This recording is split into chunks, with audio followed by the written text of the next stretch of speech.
एक है ये रामपाल दुष्ट महाराज, हम इकट्ठे होकर किसको मूर्ख को कुछ नहीं पता और कहीं से सत्यार्थ प्रकाश को बोलता है ये देखो झूठा रथ प्रकाश, उसको हिंदी नहीं पढ़नी आती और ऐसी मारेंगे खींच के। जय भीम वाली नपुंसक होने को है, जय भीम, भीम आर्मी और पता नहीं क्या क्या, केवल इनका एक ही सेंटर है, एक ही केंद्र है।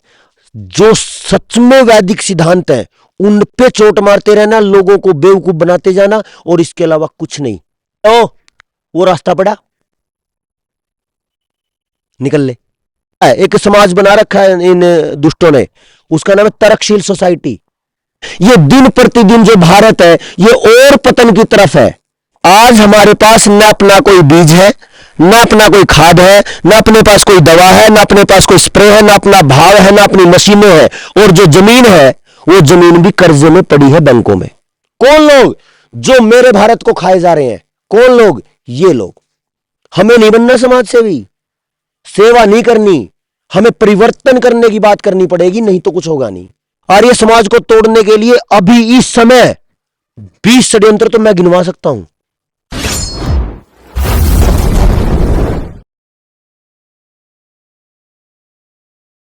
वक्त है कम, लंबी मंजिल, हमें तेज कदम चलना होगा।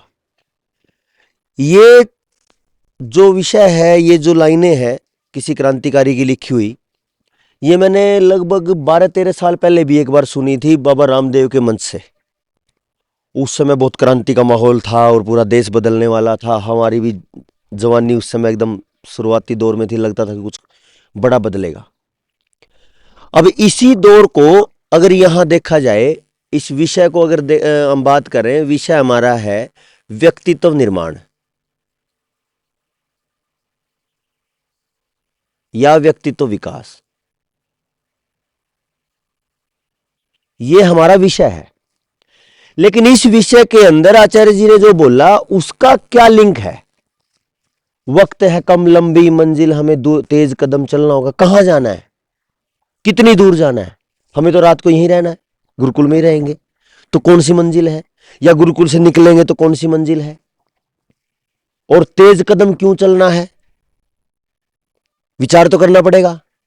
मैं इसको इस तरीके से देखता हूं कि हर एक चिंतक की जो दिशा होती है, भारतीय सनातन चिंतक की, वो ये रहती है कि मेरा राष्ट्र मेरी संस्कृति से चले।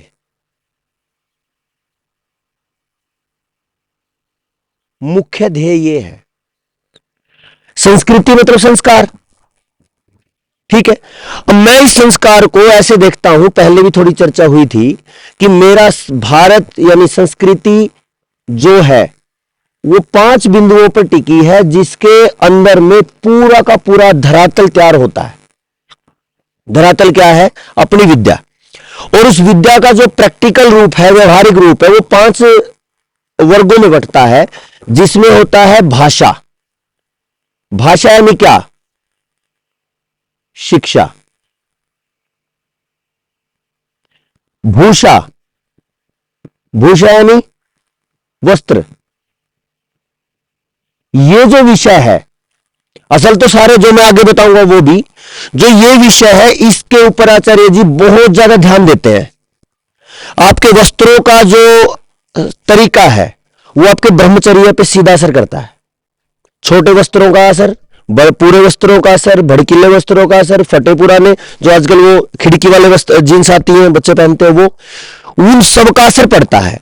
तो भाषा, भूषा, भजन, आज आपका जो भजन है वो पूरा का पूरा नकारात्मकता से भरा हुआ, भड़काने वाला, चरित्र हनन करने वाला और ब्रह्मचर्य का नाश करने वाला है।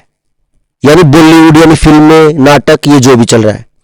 जो असल में संगीत था, जो वेदों से निकला जो संगीत था, वो कहीं नहीं दिखता। कहीं कहीं एक आध जगह दिखे तो अलग। तो ये भी हमारा गायब है, ये भी विदेशी है। भाषा, भूषा, भजन, भोजन। भोजन कौन सा है? पूरी तरह तामसिक, पूरा केमिकल से भरा हुआ। पूरा देश केमिकल खा रहा है, यूरिया, डीएपी खा रहा है, अजीनोमोटो खा रहा है, तला हुआ खा रहा है ना? Hot dog, cold dog, burger, pizza, पता नहीं कौन कौन से डॉग खा रहा है। तो भोजन भी हमारा नहीं है। भेषज यानी औषधियां, ये कौन सी है? पूरी एलोपैथी की। इन पांचों भय को अगर मिलाओ, एक भाषा का भय, भूषा का भय, भजन का भय, भोजन का भय और भेषज का भय, तो ये सब मिलकर एक भय बनाते हैं जिसको हम भारत बोलते हैं। अब मैंने चर्चा की और आप भी देख रहे हो और आप इस पे चिंतन कर रहे हो, जो हमारी भाषा है, हमारी शिक्षा है, वो पूरी तरह कौन सी है? बोलो जी। यानी ईसाइयत की। भूषा यानी वस्त्र कौन से हो गए? विदेशी हो गए। भजन कौन सा हो गया? विदेशी हो गया। भोजन कौन सा हो गया? विदेशी हो गया। भेषज कौन सा हो गया? तो हमारा भारत तो कहीं है नहीं। और मेरे विद्वान क्या कहते हैं? मेरे विद्वान कहते हैं कि भारत को भारत बनाओ। भारत तो हमारा भारत बचा ही नहीं। अब जब भारत नहीं बचा है और इन पांचों भय को खत्म कर दिया गया है, तो हमारा सिद्धांत एक और कहता है। वैदिक सिद्धांत क्या कहता है? बिना किए कुछ होता नहीं। आचार्य जी व्याकरण तो शुरुआत में यही कहती है। सबसे पहले कर्ता आएगा, फिर कर्म आएगा, फिर कर्ण, ऐसे वो जो पूरा सिद्धांत है। जब कर्ता नहीं होगा तो कुछ नहीं हो सकता। और यहीं से हमें ईश्वर को समझने की भी बात शुरू होती है। अगर कर्ता है तो हम ईश्वर को समझ पाएंगे, है कि नहीं? जब भी आपने देखा हो, आचार्य जी की वीडियो देखी होगी, जैसी वीडियो देखी तो आपका मन हुआ कि नहीं हुआ आचार्य जी से मिला जाए? क्यों हुआ? आपका मन इसलिए हुआ, आपने कार्य को देखा, कार्य को देख के कर्ता का आभास हुआ। ऐसे करके जो कुछ भी आप देख रहे हो उसको देख के लगेगा कि कुछ तो है, कोई तो है। मैंने राजीव दीक्षित जी को सुना, आप लोगों ने भी सुना होगा, तो उनको देख के लगता हो काश राजीव दीक्षित जी से मिल पाते। महर्षि दयानंद जी की सत्यार्थ प्रकाश जिसने पढ़ी, उसका हर किसी का मन होता है, उसको पता कि नहीं हो सकता, ये नहीं हो सकता, ये संभव ही नहीं है, फिर भी मन करता है काश स्वामी जी से मिल पाते। जब ये सामान्य लोग जो पैदा हुए और चले गए, इनके प्रति हमारी इतनी भावना है, तो जो ये चारों तरफ चल रहा है, ये बिना किए तो होगा नहीं। तो करता तो कोई है, करने वाला कोई है। तो बिना किए जब कुछ नहीं होता, तो ये भारतीय संस्कृति जो इतनी गजब की थी, इतनी सुदृढ़ थी, इतनी स्वस्थ थी, इतनी सात्विक थी, ये एकदम से केवल और केवल कुछ सालों में, कुछ दशकों में, या ये लगाओगे 1 से 2 सदी में, ये पूरी तरह ईसाइयत की कैसे हो गई?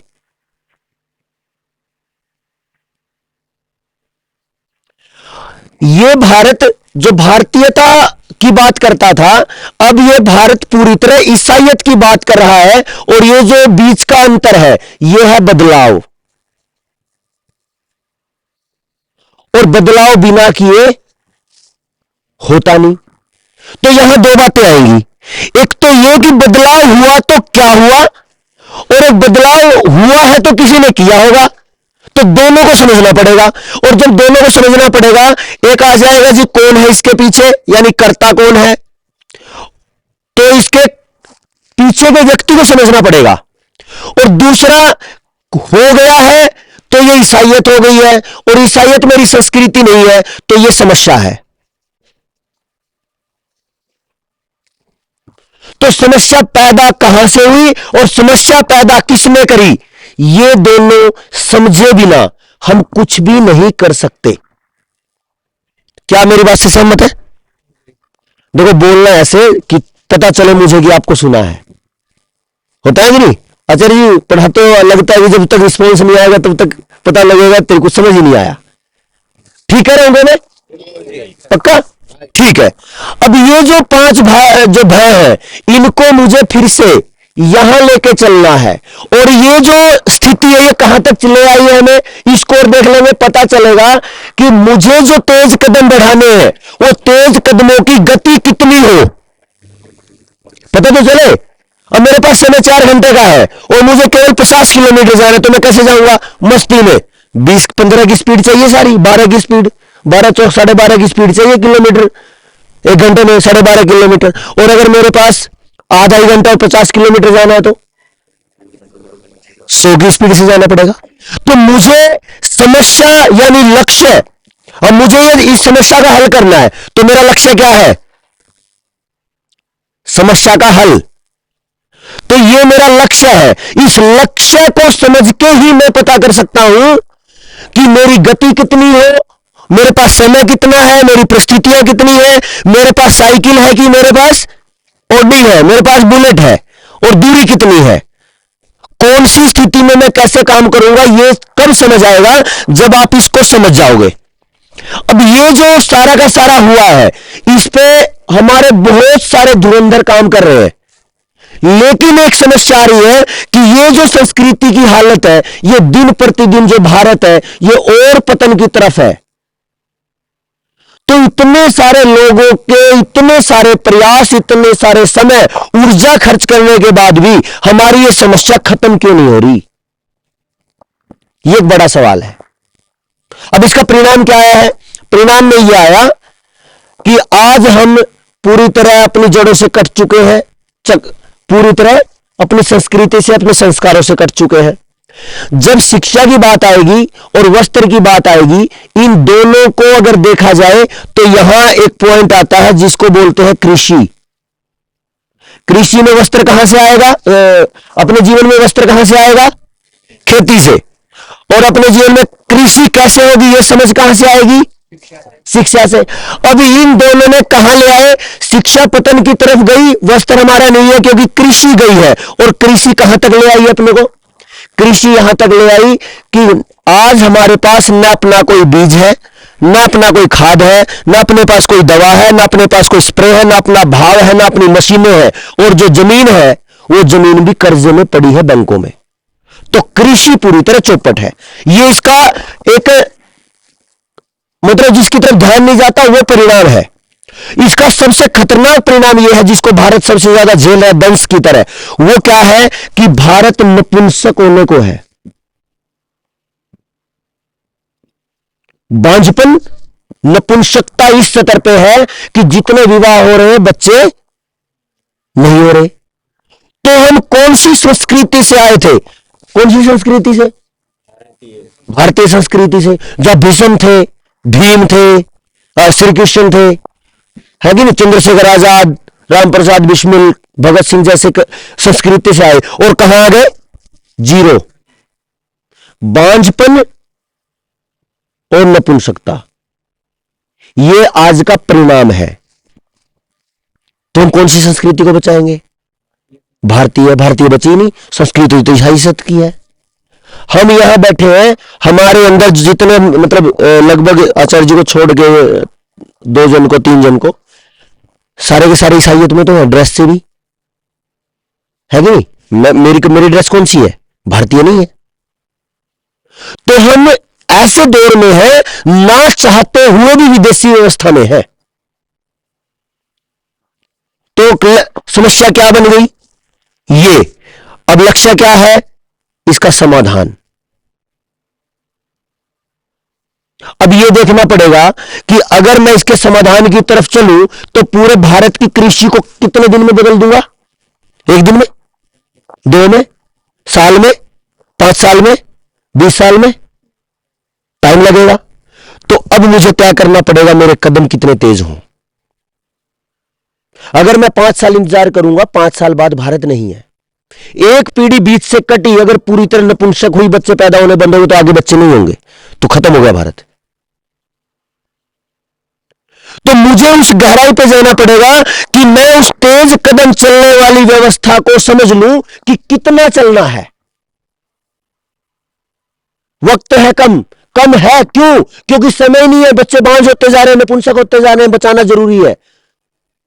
दूर है मंजिल, कितनी दूर है क्या पता 20 साल लग जाए, अगर पूरा देश पूरी तरीके से इस पे बदलाव की तरफ आए तो। और 20 साल अपने पास है नहीं। तो क्या करना पड़ता है? अगर मुझे दूरी तय करनी है, समय कम है, तो क्या करना पड़ेगा? रफ्तार बढ़ानी पड़ेगी। अब एक चीज देखो, रफ्तार अगर मैं 150 की जाना है तो अल्टो नहीं चलेगी, तो ये चल सकती है दूसरी। अच्छा मेरे को 250 जाना है तो ये भी नहीं चल सकती, ये भी फटफटा जाएगी। तो मुझे कौन सी चाहिए? बड़े वाली चाहिए, जो 200-250 चलती हो। तो जैसी जैसी स्थिति है, जैसा जैसा हमारा ध्येय और लक्ष्य है, वैसे हमारे संसाधन भी होने चाहिए। और उससे पहले सबसे बड़ी बात कि उससे पहले हमारी समझ होनी चाहिए उस ध्येय के लिए, उस लक्ष्य के लिए, उस व्यवस्था को समझने के लिए। अगर व्यवस्था नहीं समझ आई, ध्येय नहीं सेट हुआ, गोल नहीं सेट हुआ, लक्ष्य केंद्रित नहीं हुए, तो कितनी भी प्रयास करने के बाद हम वही जीरो के जीरो हैं। प्रयास हमारे जाएंगे, मेहनत, समय, ऊर्जा, पैसा सब चला जाएगा, मिलेगा कुछ नहीं। ठीक है, अब मैं इसको एक तरीके से बताता हूं। एक तो यह हो गया कृषि, दूसरा ये भोजन भी कृषि में आ गया। औषधियों की बात करो, अगर हम आयुर्वेद की बात करें तो औषधि ये भी कृषि से आती है। तो पूरी तरह व्यवस्था बिगड़ गई। अब इसी में से दूसरी व्यवस्था देखो, जब वस्त्र आएंगे तो चरित्र खत्म हो गया, तो चारित्रिक व्यवस्था गई। जैसे ही चरित्र खत्म हुआ तो क्योंकि मैं जब यहां आया तो एक नाम मैंने यहां से पहले पढ़ा था गुरुकुल कालवा में, तपस्थली नाम है ना वहां, उसका नाम है तपस्या तीर्थ। तपस्या तीर्थ। तो मेरे को बड़ा अच्छा लगता हुआ, जैसे ही वहां जाता हूं अच्छी जगह आया हूं। यहां के तो आदमी अगर कोई ऐसा अंग्रेजी सी व्यवस्था का आ जाए तो समझ नहीं आएगा ये भी क्या होता है,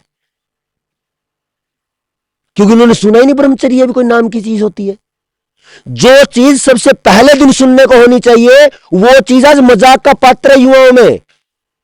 ब्रह्मचर्य शब्द मजाक का पात्र बना दिया। तो जिन लोगों ने सबसे ऊंची संस्कृति को बर्बाद किया, यह समझो कि इन्होंने मेहनत कितनी करी होगी और दिशा किस तरीके से तय की होगी। क्या हमारे लोग ऐसे ही बदल गए होंगे, या ऐसी मान लिया चलो भाई नपुंसकता तैयार करो और बांझ हो जाओ या ब्रह्मचर्य खत्म कर दो, कर दिया होगा ऐसे?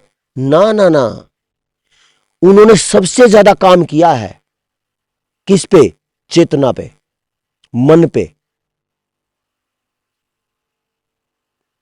हमने कितना किया? और आगे बढ़ते हैं, भोजन की बात आती है। आपने यहां खाया, मैंने भी खाया, मैं घर में इससे थोड़ा सा ज्यादा नमक खाता हूं, हल्का सा ज्यादा। यहां नमक नहीं था, हो सकता है अजय को भी ये लगेगा फीका फीका सा हो रहा है। अच्छा, थोड़ा ज्यादा नमक हो जाएगा तो क्या हो जाएगा? अच्छा, थोड़ा मिर्च ज्यादा हो जाएगी तो क्या हो जाएगा? अच्छा, तले हुए हो जाएंगे तो क्या फर्क पड़ जाएगा? करंट आ जाएगा ना, करंट। और वो जो करंट की बात आचार्य जी बार बार कहते हैं, वो 1 मिनट के लिए तो करंट आया और जिंदगी को कहां ले जाता है? माइनस जीरो ही कर देता है। जीरो से, हाँ ये माइनस ठीक है, जीरो से पीछे है कि नहीं? तो देखो, मतलब एक एक बिंदु पे अगर बात करें ना तो एक एक विषय पे पूरा दिन बोला जा सकता है। तो यहां एक आजकल केमिकल चल रहा है एजिनोमोटो, सुना है एजिनोमोटो? नहीं सुना? जब भी आप तला हुआ, एक आध भाई ने सुना है, जब भी आप तला हुआ खाने जाते हो तो एक चाइनीज नमक है, उसका नाम है एजिनोमोटो, ज्यादातर तले हुए में डाला जाता है। एक बार जो उसको खा लेता है वो उसकी लत लग जाती है उसको, और सीधा सीधा नपुंसक करने का परिणाम है उसका। तो यहां पे भी एक खेल चालू है। यहां क्या है? यहां एक दवाई देंगे, उसका जो साइड इफेक्ट आएगा उसको ठीक करने के लिए दूसरी गोली देंगे, उसका साइड इफेक्ट आएगा उससे तीसरी गोली देंगे। इलाज करवाने एक छोटे से दर्द का जाओगे और दवाई देंगे 5 रोगों की और खत्म कर देते हैं शरीर को।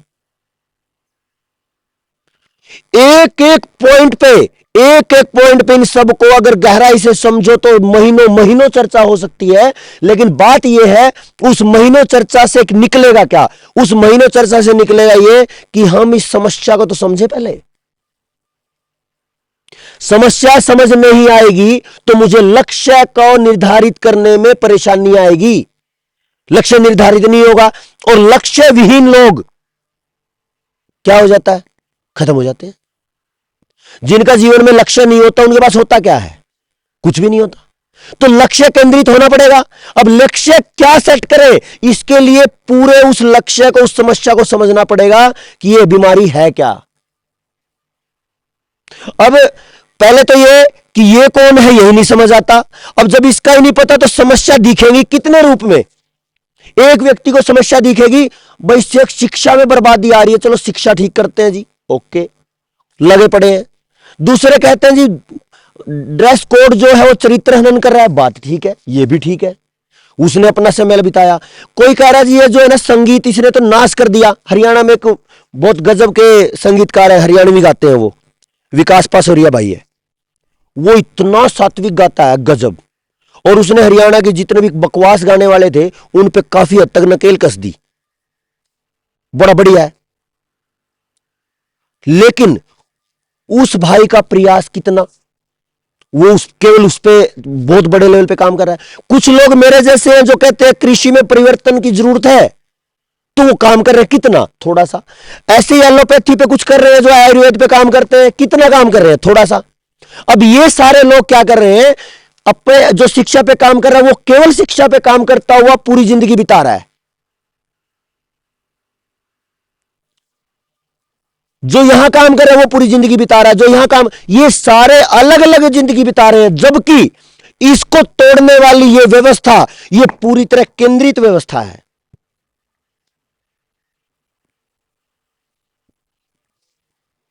और केंद्रित व्यवस्था को कभी भी एक व्यक्ति, दो व्यक्ति, चंद व्यक्ति नहीं तोड़ सकते, है कि नहीं। और यह व्यवस्था कहां से आती है, यह व्यवस्था एक रूप में आती है जिसको बोला जाता है कंपनी तंत्र। अब इसको समझना थोड़ा।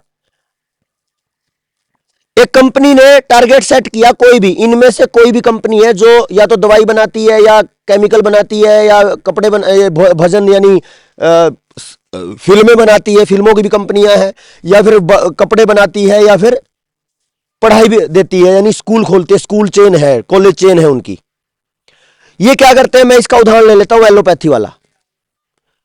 क्या है, इन्होंने टारगेट सेट किया, अभी जनवरी में हमें 200 करोड़ रुपए का बिजनेस करना है।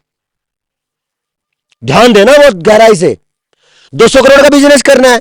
और जैसे ही 31 जनवरी आई तो इनकी मीटिंग होगी, पता चला जी ये तो है ना 170 करोड़ रह गया। तो ये क्या करते हैं, फास्ट, जल्दी करिए, उसी दिन रात को ऑनलाइन मीटिंग करेंगे कि समीक्षा करेंगे ये 170 करोड़ क्यों रह गया, 30 करोड़ कम क्यों हो गए। ये इनकी चिंता का विषय बनेगा। अब दूसरी तरफ मेरे लोग, विद्वान लोग या सामाजिक लोग,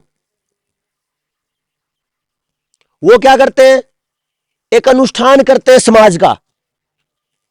क्या कर दिया, एक यज्ञ कार्यक्रम कर लिया, 3 दिन का, 7 दिन का। सोचा कि अब की बार हमें 1000 लोगों को बुलाना है, और उसमें आए 600 लोग, कितने रह गए कम, 400। ये क्या बोलेंगे, चलो कोई बात नहीं।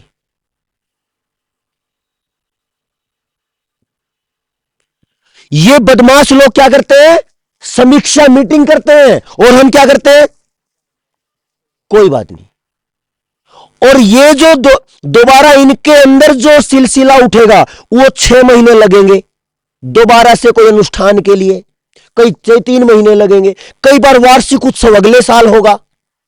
और वो उनका निरंतरता से, परफेक्शन के साथ, आइडियल कंडीशन में वो क्या करते हैं, अच्छा अब की बार 30 करोड़ रह गए, अब की बार क्या करते हैं, अगले महीने के 200 करोड़ प्लस पिछले महीने के 30, अब की बार भाई आपका लक्ष्य है, पूरी टीम को बोलेंगे 230 करोड़।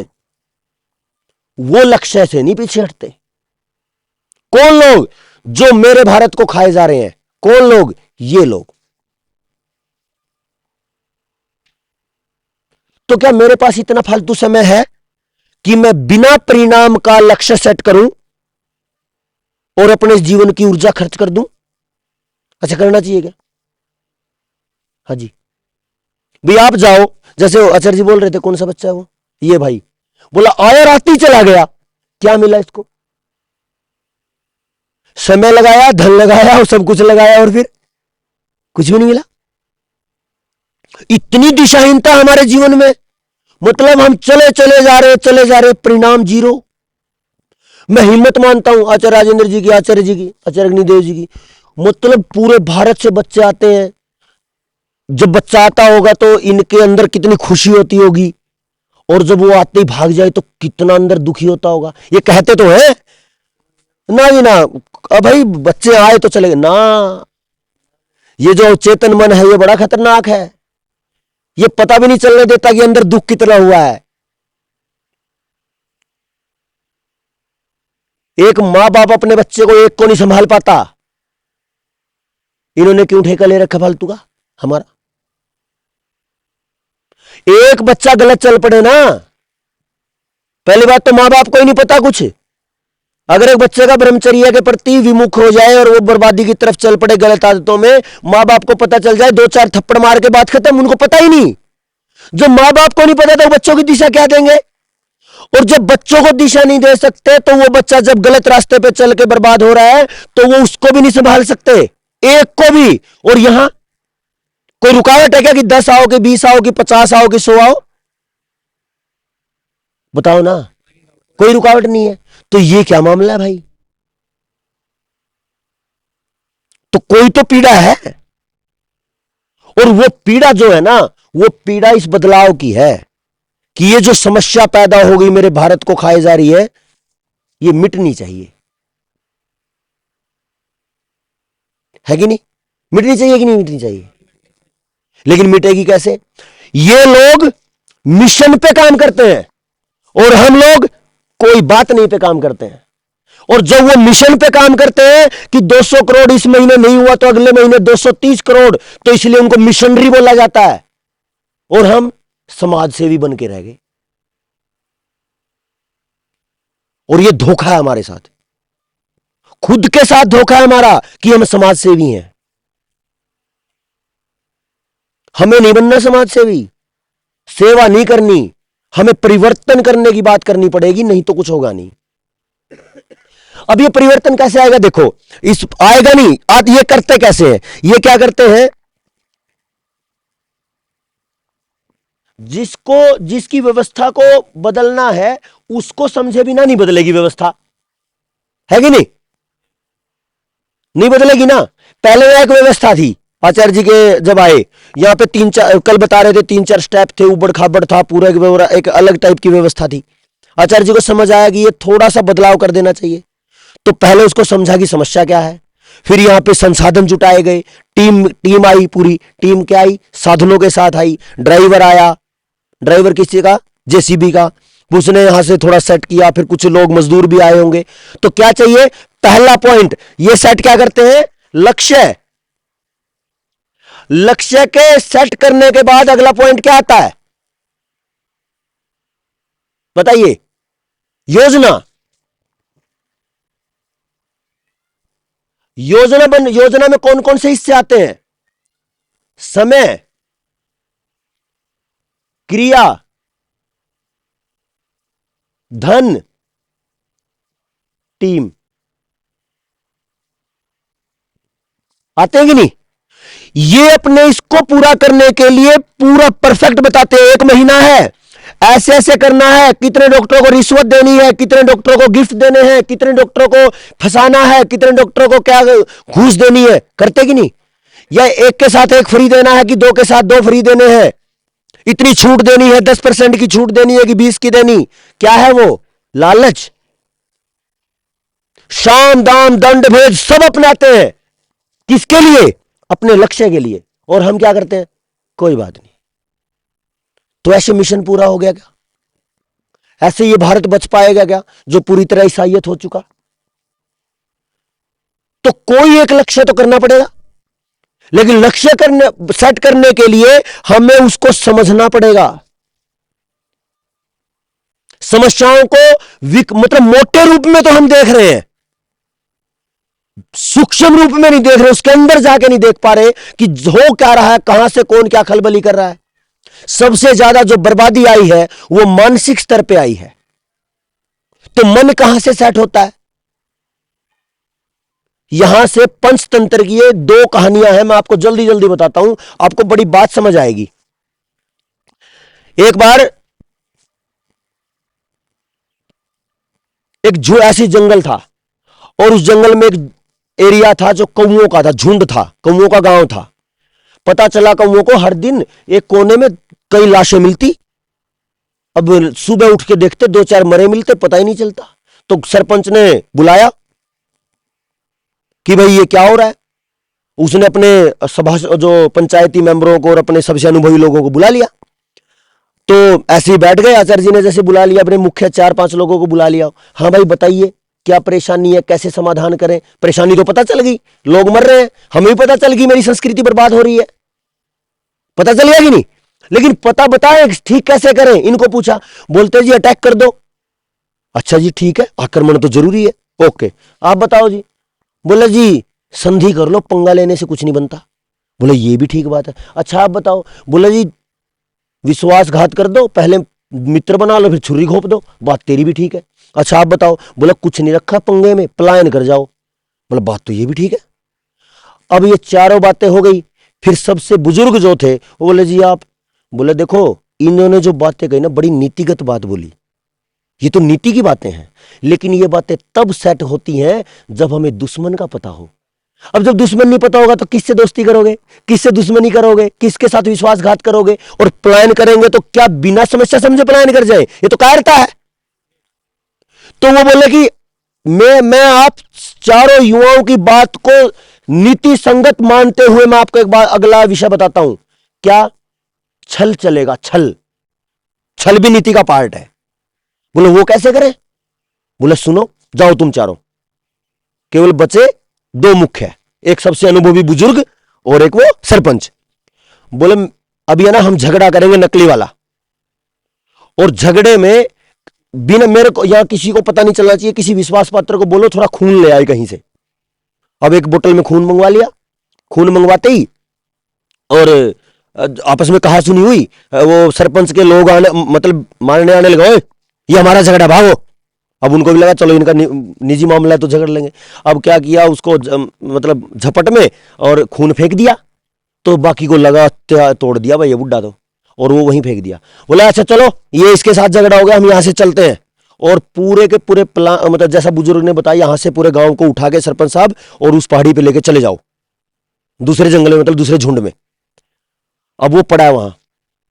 अब जो रात को मारने वाले आते थे उनका तो डेली का वही काम था, मजे आ रहे थे उनको तो। अब वही टीम आई, पूरी टीम आई तो दे दनादन ढूंढना शुरू, देखा तो गांव उजड़ गया। अब लक्ष्य ही खराब, किसको मारे किसको खाए। अब देखा उसने बुजुर्ग ने, अच्छा आ गए। अब चिल्लाना शुरू, मर गया ये वो जो भी ढोंग करने थे उसको। अब वो आए, अरे कौन है। बोला अरे भाई क्या बताऊं, मैंने बोला था उल्लुओं के साथ मत पंगे लो, मत पंगे लो, वो तुम्हें बर्बाद कर देंगे। वो मेरी ये मरणासन की हालत में डाल के चले गए, मैं तो तुम्हारा मित्र हूं। क्या सिद्ध हो गया पता है, बताइए क्या सिद्ध हो गया यहां से।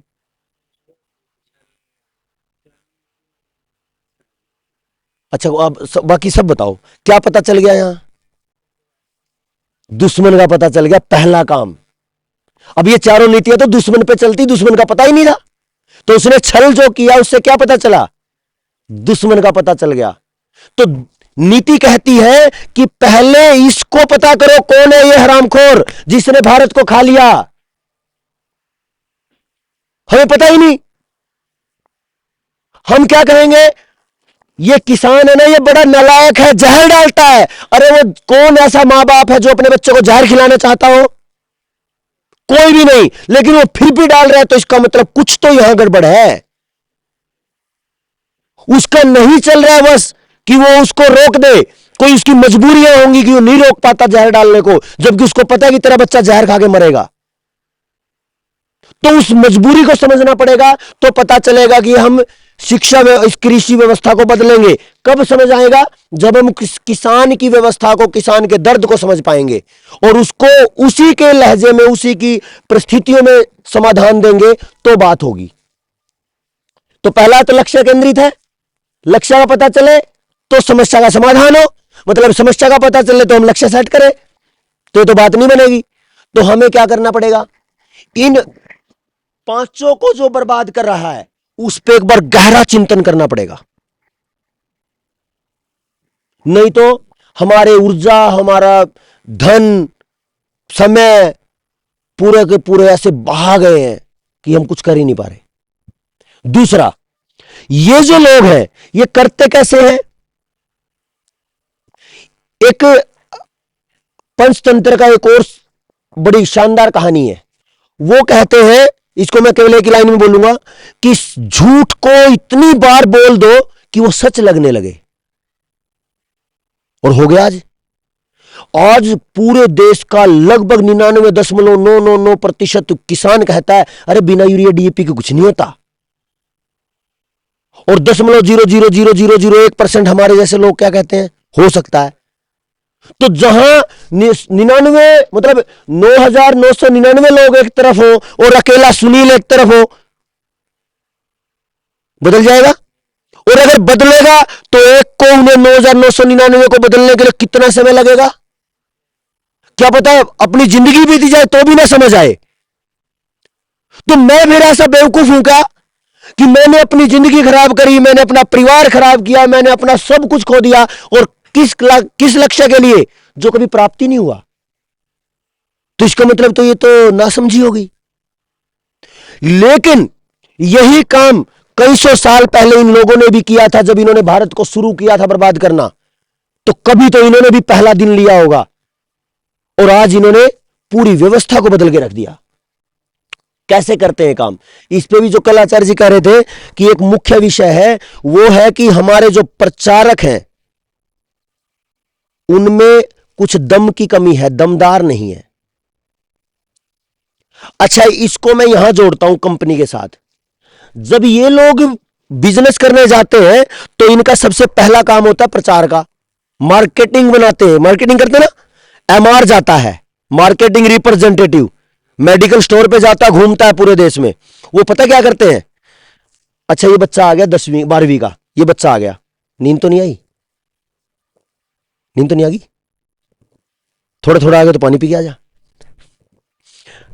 एक 12वीं का बच्चा है, 12वीं का बच्चा क्या करेगा, उसको उठाएंगे, बोला आ जा, तेरी ट्रेनिंग करते हैं।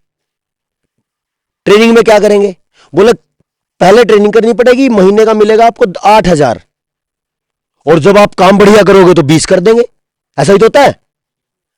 तो 8,000, उसमें 8,000 सेट हो गया, हाँ जी ठीक है। अब क्या हुआ, अब वो यहां खड़ा कर दिया, उसको कपड़े पहनने का नहीं पता, उसको जूते पहनने का नहीं पता, उसको बाल सेट करने का नहीं पता, ना ड्रेस का पता। उसको सबसे पहले सिखाया जाएगा ड्रेस कोड, है ना, ड्रेस कैसे पहनो। अब उनके तरीके से क्या बताते हैं, परफेक्ट, अगर गर्मी है तो पैंट शर्ट होनी चाहिए, टाई कैसे बांधनी है, कि इनकी बेल्ट कैसे बांधनी है, जूते कैसे होने चाहिए, पॉलिश कैसे करनी है, ये सब चलेगा। ये हो गया। फिर वो सिखाएंगे कि गर्मी, अगर सर्दी हो तो कैसे हो, आपकी सेविंग परफेक्शन के साथ हर दिन होनी चाहिए, यानी लगना चाहिए कि कोई जेंटलमैन आया, भद्र पुरुष आया है, ठीक है। और फिर बोलेंगे आओ यहां, बोल के दिखाओ। अब मैं आपको बुलाऊं इधर, तो मेरे को पता चल जाएगा कि किसके बोलने में कुछ गलती है, किसके बोलने में ठीक है। अब वो यहां आ गया, उसको देखेंगे कि अच्छा इसके चलने में ये फर्क है, ड्रेस कोड में ये फर्क है, और बात करने का तरीका ये है। तो उसको बताएंगे ऐसे ऐसे बोलोगे तो लोग ऐसे प्रभावित होंगे। तो उसको एक ट्रेनिंग दे दी 2-3 दिन की, और उसको भेज दिया किसके साथ, अपने सीनियर के साथ। अब वो अपने सीनियर के साथ 1-2 महीना रहेगा, और फिर सीनियर से रिपोर्ट ली जाएगी, कैसा करते हैं लड़का काम। बोला जी ठीक है, अच्छा ठीक है क्या, फिर उसको बोलेंगे चलो आपको इंक्रीमेंट दे दिया है 4,000 रुपए का, अब सैलरी 12,000 है, बहुत अच्छा कर रहे हो, यानी प्रेरणा, एक तरफ से प्रेरणा और एक तरफ से अर्थ मजबूती। चलो अब 12,000 हो गई, उसको लगा रहे वाह मेहनत करने से काम चल गया। अब दोबारा फिर ट्रेनिंग दे दी, तुम बहुत अच्छा बोल रहे थे, एक बार फिर बोलना सीखेंगे, कैसे लोगों को इन्फ्लुएंस में लेना है, कैसे प्रभावित करना है, फिर लेंगे ट्रेनिंग, फिर देंगे ट्रेनिंग, और फिर उसको और अच्छा बोलना आ गया। और जैसे ही आदमी 2-4 बार आंखों में आंखें डाल के बात करता है तो आत्मविश्वास बढ़ता है कि नहीं। तो जैसे जैसे आत्मविश्वास बढ़ा, वो अपने सामान को बेचना ज्यादा चालू कर देगा, ज्यादा बेचेगा तो बोलेगा अरे वाह शाबाश, अब की बार ये 6 महीने का अवार्ड मिला इसको, एक तो शील्ड दे देंगे और 200 लोगों के सामने स्टेज पे देंगे। उसको लगा अरे तेरी यही तो चाहिए था। आचार्य जी कल बात कर रहे थे, पैसा मान सम्मान यही तो चाहिए, ये मिलते ही फिर क्या आता है, फिर गाड़ी आती है, और फिर क्या आता है, फिर वो ईगो तो साथ में चल ही रहा है, फिर उसमें आ जाता है अच्छा ले भाई घर वाले क्या सोच रहे हैं, 25-30 हजार कमा रहा है, बहुत बढ़िया, सम्मान भी है, गाड़ी भी आ गई, चलो अब ब्याह कर दो, तीनों चीजें पूरी। अब वो उस चीज पे इतना सेट हो गया कि जितना ज्यादा तू दवा बेचेगा उतनी ज्यादा तेरा पैसा आएगा। अब वो दिन रात लगा रहता है, दिन रात लगा रहता है पागलों की तरह, और ये टारगेट सेट आते हैं फिर 200 से 250 करोड़ के ऐसे। मेरा ही गांव, मेरा ही समाज, मेरा ही भाई, मेरे ही संसाधन, और मैं ही लूटा। कितनी नीति से काम करते हैं, और हम क्या करते हैं, कोई बात नहीं, चलेगा काम ऐसे। जैसे वो अपने मिशन सेट करते हैं, क्या यहां मिशन सेट नहीं होना चाहिए? जब तक मिशन सेट नहीं होगा, जब तक लक्ष्य केंद्रित काम नहीं होगा, तब तक बात नहीं बनेगी। मैं गुरुकुल कालवा में भी देखता हूं, ब्रह्मचारी आते हैं चले जाते हैं, और आचार्य जी से मिलता हूं, मतलब कैसे, कितना झेलते होंगे वो। मैं तो आचार्य जी को भी कह रहा था, कैसे कर लेते हो इतना इतना, मतलब ये अल्टीमेट लेवल का त्याग है, किसकी तरफ ध्यान नहीं जाता हो। ऐसे ऐसे चमकने वाले चेहरे यहां से जो खाली होना शुरू होते हैं ना, तो वहां बहुत ज्यादा बोझ होता है। किसका बोझ? गृहस्थ तो है नहीं इनके पास, या बाल बच्चे हैं, बीवी है, किसका बोझ? ये समाज का बोझ। और आचार्य जी को तो मैंने नहीं बोली ये बात, मजाक मजाक में मेरे को एक बड़ी बात इन्होंने सिखा दी। कई दिन पहले हम वहां मिले थे आचार्य जी से, तो कुछ बात चल रही थी कि वो क्या बात थी आचार्य जी की, क्या राष्ट्र की आग ऐसे मूत के, मतलब पेशाब करके बुझा देंगे? बोले नहीं, साथ जल मरेंगे, ऐसी कुछ बात थी। ये जो भाव, हाँ जी, वो पक्षियों की थी ना कि फल खाए इस वृक्ष के गंदे की सब बात, अब धर्म हमारा यही कहता जल मरे इसी के साथ। हाँ भाई, अगर आग लग गई ना, उसी पे रहे हैं, उसी ने आश्रय दिया, उसी ने फल दिया है, अगर उसमें आग लग गई तो भाग जाएंगे? ना ना ना, ये जो भावना है ये यहीं मिल सकती है, अंदर से मतलब कंपन आती है इन बातों से। लेकिन ये मिशन सेट कैसे हो? इस मिशन को सेट करने के लिए सबसे पहले मुझे मेरा विचार पूरी तरह स्पष्ट हो कि मुझे करना क्या है। उलझा हुआ दिमाग, उलझा हुआ व्यक्तित्व कभी कुछ नहीं कर सकता। हमारे अंदर क्या है, विद्या ज्यादा भर गई, ज्ञान ज्यादा भर गया, किताबें ज्यादा पढ़ ली, तो हमें यही नहीं पता चलता कि यहां मेरे को बोलना है कि नहीं बोलना। बोल, मेरा नंबर भी नहीं है तो भी वही टांग अड़ाऊंगा मैं जाके। कितना बोलना ये भी नहीं पता, क्यों बोलना ये भी नहीं पता, कैसे बोलना ये भी नहीं पता, कहां बोलना ये भी नहीं पता, तो प्रचारक कैसे बनेंगे? और प्रचारक नहीं होंगे तो मिशनरी कैसे बनेंगे अपने कार्य के प्रति? है कि नहीं? अब ये जो मुद्दा है, ये दमदार प्रचारक वाला, इस पे मैं थोड़ी देर चर्चा करता हूं, जिसका सेंटर है ये बदलना। करें शुरू? अच्छा लग रहा है क्या?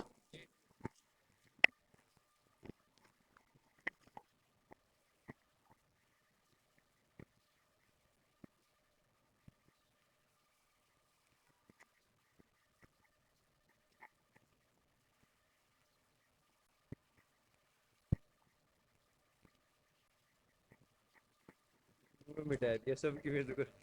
आप मिटाने लग रहे हाँ, नहीं मिटा दिया भाई, गजब की बात बोल रही है तो आजा भाई। मतलब मैंने तो कपड़े से मिटा, उन्होंने तो जड़ से मिटा दिया।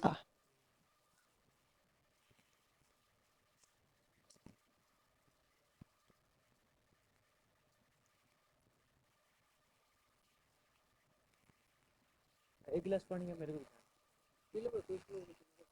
मेरे तो पीछे बन गया।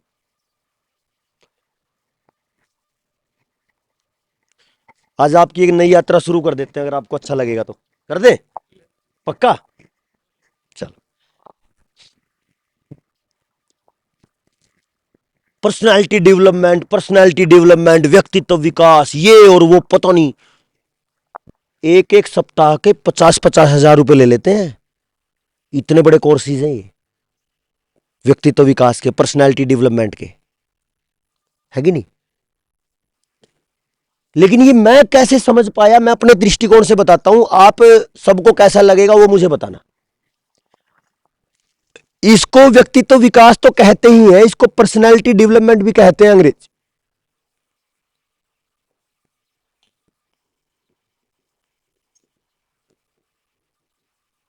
अब इसको समझना है कि ये है क्या। ज्यादा लंबी चर्चा नहीं करेंगे, बाद में करेंगे कभी, आज थोड़ी सी चर्चा करेंगे। जब मैं अपने ही शब्द को समझता हूं तो इसको, क्योंकि मैंने व्याकरण तो पढ़ी नहीं, मैं अपने ही तरीके से समझता हूं, अपने दृष्टिकोण से कि ये क्या है। तो व्यक्तित्व का मतलब है, मतलब व्यक्तित्व को अगर संधि विच्छेद की तरफ जाओ तो ये बनेगा व्यक्ति, ऐसे कुछ बनेगा। और जब इसको भी तोड़ दो तो व्यक्त इतित्व, ये जो होता है ये भाव होता है, महत्व, गुरुत्व, अतिथित्व है कि नहीं, ते भाव है। और ये इति मतलब इतना ही, व्यक्त मतलब दर्शाना।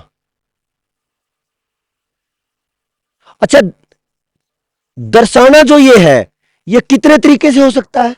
अपनी बात को दर्शाना, अपनी बात को कह देना, अपनी बात को समझा देना, है जी।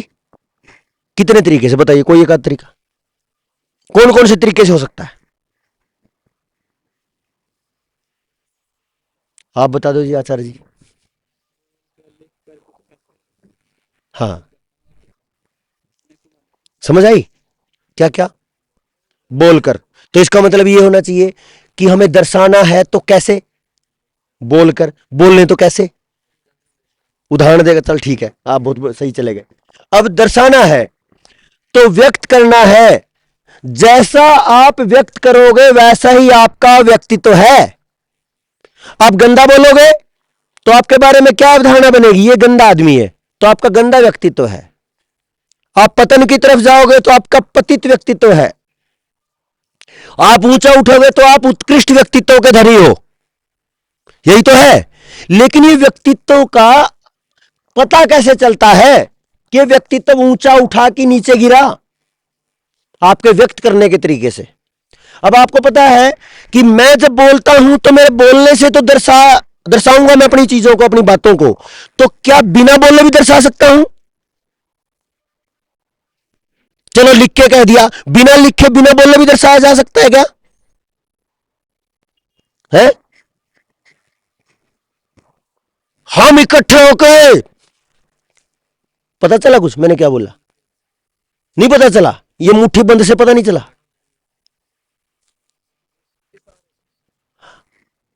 ऐसी मारेंगे खींच के, ढहा देंगे सब। क्या बताया मैंने? ऐसी मारेंगे क्या? तो मैंने तो नहीं बोला। तो शरीर भी बोलता है, और शरीर के बोलने को बोलते हैं शारीरिक भाषा। संकेत होता, आंखें बोलती हैं, चेहरा बोलता है, भाव होते हैं चेहरे पे, बोलते ही नहीं। बॉडी लैंग्वेज, एक तो लैंग्वेज बोलकर शब्दों से, और एक बॉडी लैंग्वेज शारीरिक भाषा। तो इसका मतलब शरीर भी बोलता है। तो आपका रोम रोम बोलता है। लेकिन बात यह है कि वो बोले कैसे, यह समझना जरूरी है। और इस पे सबसे ज्यादा काम किया किसने? कंपनी तंत्र ने। और वो क्या करते हैं? जो मालिक है, जिसका लक्ष्य है, जिसने लक्ष्य तैयार किया है, वो अपनी टीम में अगर 200 लोग हैं, मालिक से लेके प्रबंधक, प्रबंधक से लेके आगे मार्केटिंग वाला, प्रोडक्शन वाला, सामान बनाने वाला, फिर बेचने वाला, पैकिंग वाला, पैकेजिंग वाला, फिर उसके बाद ढोने वाला, मजदूर, चपरासी, हर एक व्यक्ति का पैसा फिक्स है। यानी जो वो अपने लक्ष्य में से कमाएगा, हर किसी को क्या करेगा? उसकी योग्यता के अनुसार बांटेगा। और इसलिए वो लोग कभी भी टूटते नहीं किसी से। जब तक वो जुड़े हैं तब तक मेहनत करेंगे, जब मेहनत छोड़ देंगे तो उसको वो निकाल देंगे। तो यानी जब तक कोई उस लक्ष्य में साझेदार है तब तक तो वो उसका हिस्सेदार है कमाने में भी, और जब वो हिस्सेदार नहीं है तो उसको निकाल देते हैं। ऐसा ही तो हो रहा है। अब हमारा क्या है? हमें बचाना है, हमें अपना एक लक्ष्य सेट करना है। मैं क्यों लगा पड़ा हूं? मेरे को तो नहीं कोई पैसा देता भाई, मैं तो अपनी कमाई से जो भी मैं करता हूं उससे कर रहा हूं। तो मेरा क्या लक्ष्य है, इसको समझते हैं। मैं क्यों करता हूं। मेरे को 15 साल पहले मैंने महर्षि दयानंद जी को पढ़ा, राजीव दीक्षित जी को सुना, तो मुझे पता चला स्वास्थ्य पे काम करना चाहिए। बहुत बढ़िया, खेती पे मैंने बदल लिया, स्वास्थ्य मैंने बदल लिया, डॉक्टरों के पास जाना बंद कर दिया। फिर मेरे को पता चला कि संस्कार विधि में संस्कार है तो संतान निर्माण पे काम करना चाहिए, उस पे मैंने काम किया, मेरे पास परिणाम आए। अब मेरा बेटा है जो 6.5 साल का है, जो कभी डॉक्टर के पास नहीं गया, उसने आज तक एक गोली सुई ऐसा कुछ देखा नहीं, डॉक्टर नहीं देखा उसने आज तक। अब ऐसी स्थिति में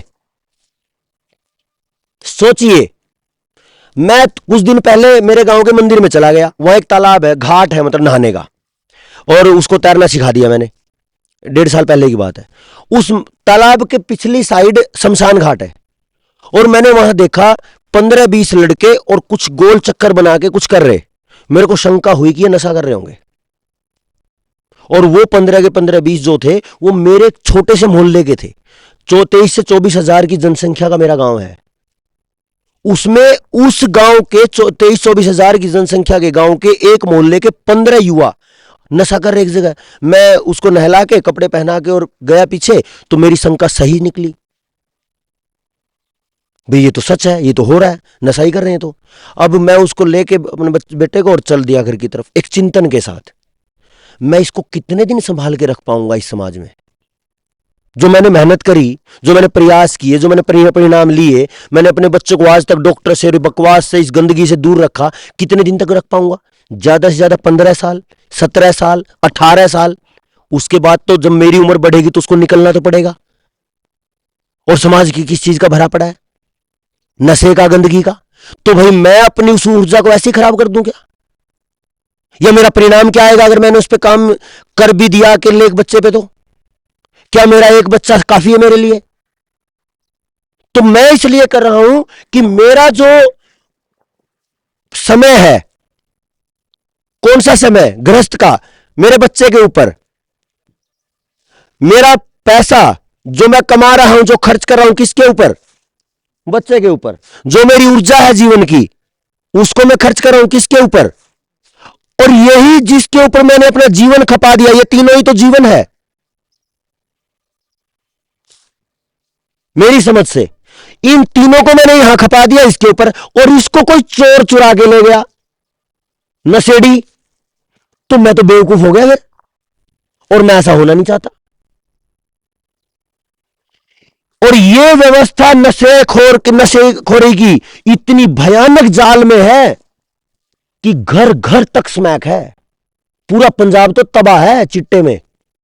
हम तो पंजाब में ही बैठे, पूरा पंजाब जवानों से खाली, पूरा हरियाणा जवानों से खाली, पूरा देश खोखला नशे में। ये तो एक समस्या गिनवाई मैंने आपको।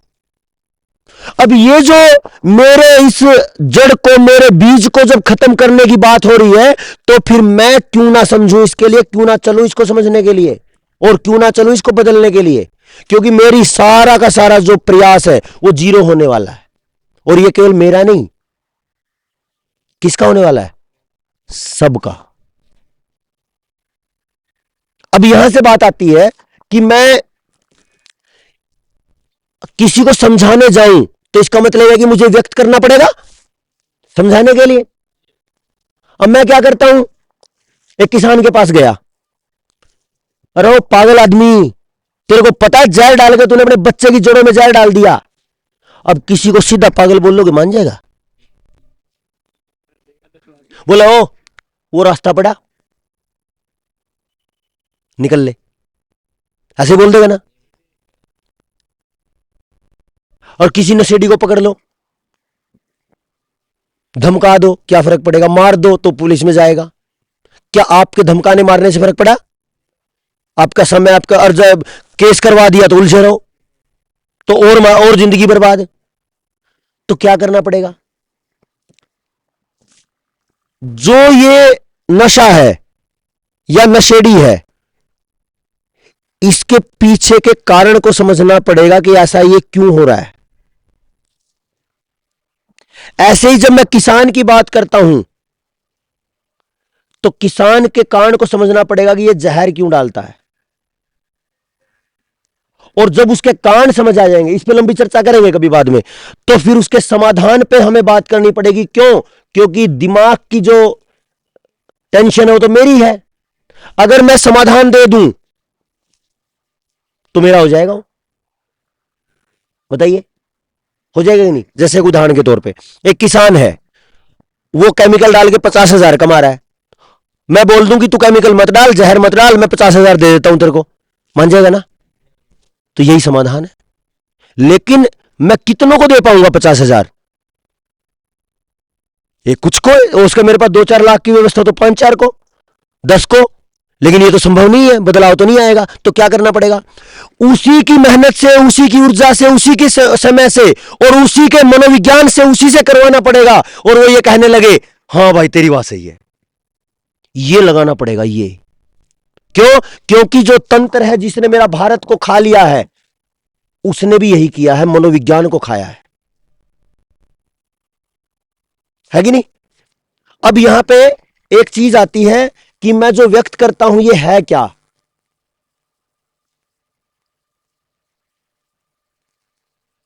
अगर मुझे किसी एक तरीके से, किसी एक योजना से परिणाम नहीं आए तो मुझे अपना रास्ता बदल देना चाहिए कि नहीं? अब कल हम क्या करें, एक गलत रास्ते पे चले गए थोड़ी दूर, तो वापस ना आए? नहीं, चलते रहे, क्या हो जाएगा? अगर चलते रहे तो दिक्कत क्या होगी? चलते पड़ेंगे है? नहीं, अगर आगे रास्ता भी हो तो हम अपनी मंजिल पे तो नहीं पहुंचेंगे गुरुकुल में। चले तो चाहे पाकिस्तान जाए या उधर चले जाए, अमेरिका चले जाए, कहीं भी चले जाए, रास्ता गलत है तो अपनी मंजिल तो नहीं मिली। तो उस प्रयास को अब एक नई दिशा, नई योजना देनी पड़ेगी। अब इसको ये, जैसे एक तो ये हो गया कि व्यक्त करना है, तो मैं यहां इसको ऐसे देखता हूं, आर्य समाज की बात करते हैं। मैंने मेरे गांव में झगड़े देखे बहुत सारे। क्या झगड़े?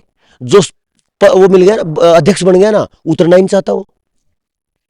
किसी को ये माइक मिल जाए, बोलेगी जी केवल 5 मिनट है, 20 मिनट से पहले छोड़ देना, है कि नहीं? और अगर मंच पे 10-20 को बैठा दिया तो बोलेंगे मेरा नंबर क्यों नहीं आया? फोटो खिंचवाने के लिए सबसे आगे, काम के लिए सबसे पीछे। मंच माला माइक के नशे ने बर्बाद करके रख दिया सारे सिस्टम को। काम करना कोई नहीं चाहता। क्यों? क्योंकि जहां जिस लेवल पे हम काम कर रहे हैं वो लेवल अब बहुत नीचे जा चुका, उससे कहीं आगे की समस्याएं हैं। अब मैं थोड़ी सी चर्चा और करूंगा। जैसे ये है व्यक्त, मतलब जो मंच पे पहुंच जाता है उसको यही नहीं समझ आता कि मैं बोलूं क्या। अपने अंदर जो भरा है ना, उसको बोलेगा ही बोलेगा, चाहे सामने वाले की झोली उसको लेने के लायक हो या ना हो। तो हमें क्या समझ आए? बोलना क्या, बोलना कहां, कितना, और इसमें आ जाएगा किसको। यह भी देखना है कि मुझे किसी सभा में चुप रहना ज्यादा बढ़िया है या बोलना ज्यादा बढ़िया है।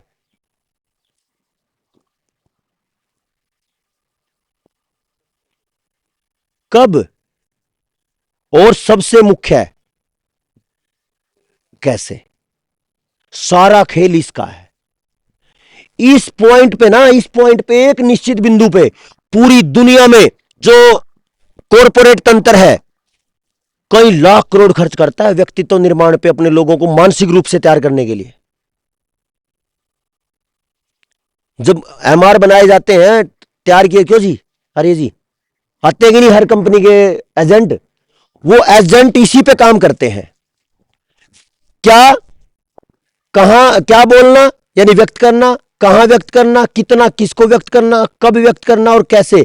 ये पांचों हमें पता नहीं होता और हम चलते रहते निर्बाध और बोलते जाते हैं। और लोग क्या कहते जाते हैं? पागल फिरता है फालतू।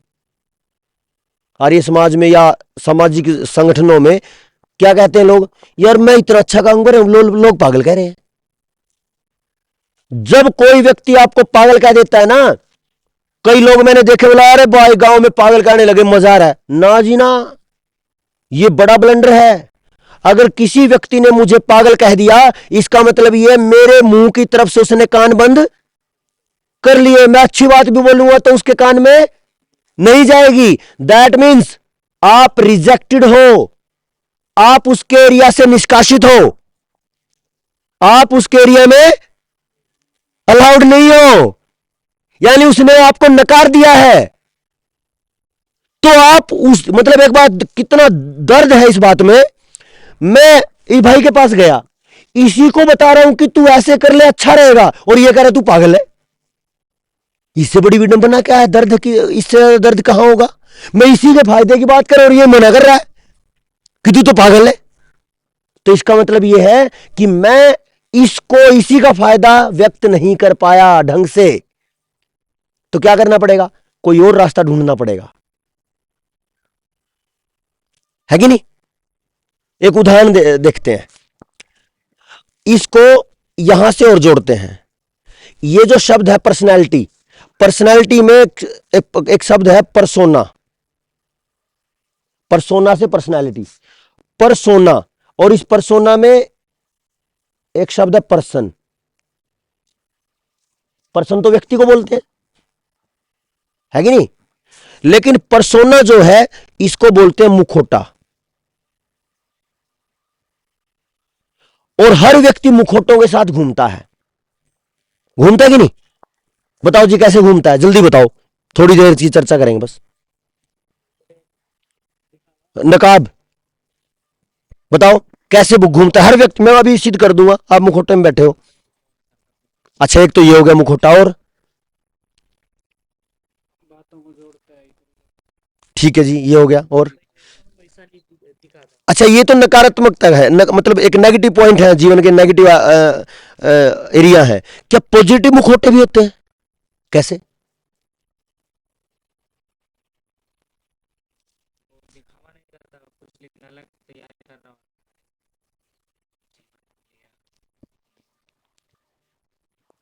तो दिखाई नहीं रहा तो मुखौटा है ही नहीं। हाँ, कर तो रहा है लेकिन वो दिखाई नहीं रहा तो मुखौटा कहां है?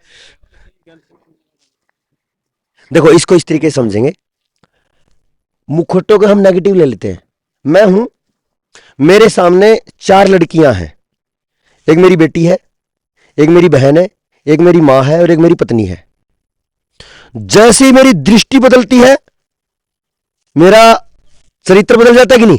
बेटी को देखते ही अलग भाव, बहन को देखते ही अलग भाव, मां को देखते ही अलग भाव और पत्नी को देखते ही अलग भाव। ऐसा होता है ना?